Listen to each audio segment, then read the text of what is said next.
Berkeley grad students are the smartest in the world. And even though we're super smart, super driven, super capable, we all need help at times. So one thing I would tell grad students is there's no shame in seeking out resources and seeking out support. In fact, I think that's a mark of being strong and capable, is realizing when you might not be able to do it all on your own. If you think you might need something, who might be able to help you with that? What resources are available for you?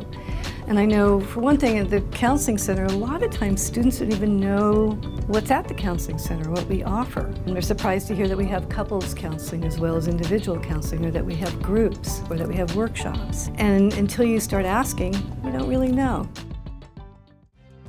For graduate students here at UC Berkeley, it can be very challenging to build community. A lot of what our office does is help students to connect to the broader campus so that there is community building, because the community is often what sustains the students to do well and to feel validated of their experience and to know they're not the only ones, that there's other people here, and especially if they are first generation or come from backgrounds that there's some challenges for them here.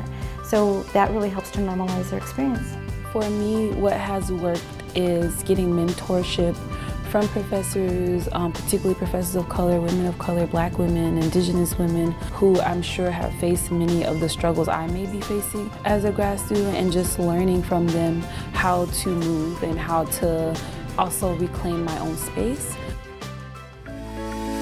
So DSP stands for the Disabled Students Program, and basically it is a resource if you are experiencing really any sort of need, whether it's a learning disability, whether it's around mental health, whether it's access in terms of ADA accessibility or other, so that way you have someone to back you up in case you aren't actually being granted those accommodations.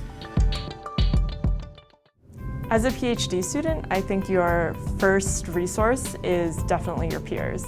On paper, it looks like maybe it should be your advisor, your academic or personal advisor, but in reality, oftentimes the best source of information about on-campus resources is actually your fellow graduate students, both in your year and a few years ahead of you. So if there was one thing I could tell somebody who is considering seeking support services, it would be take the first step, that you don't know what can come from it unless you try, and that I think that there's a lot of opportunities to use these support services to really make a positive impact on your progress and on your experience here at UC Berkeley. I think overwhelmingly people are willing to help.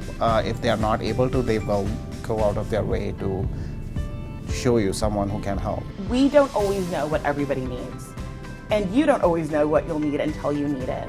But if you really think about the fact that you are a student here at Berkeley and this is the space that is supposed to be set up for you to be able to learn, then reach out, talk to someone, and we'll figure out how to make sure that you're successful. The bottom line that I would like students to take away is that we've got an incredibly dedicated staff and faculty who derive enormous pleasure from helping students. Definitely students should know that all sorts of different kinds of help are available and that they jolly well should be accessing them. I really encourage students to access the website when they come to Berkeley. There's a lot of information on there. One of the best ones is grad.berkeley.edu/students, and just take some time when they first arrive to look through what all the services are and programs, and just know that it's available from the beginning.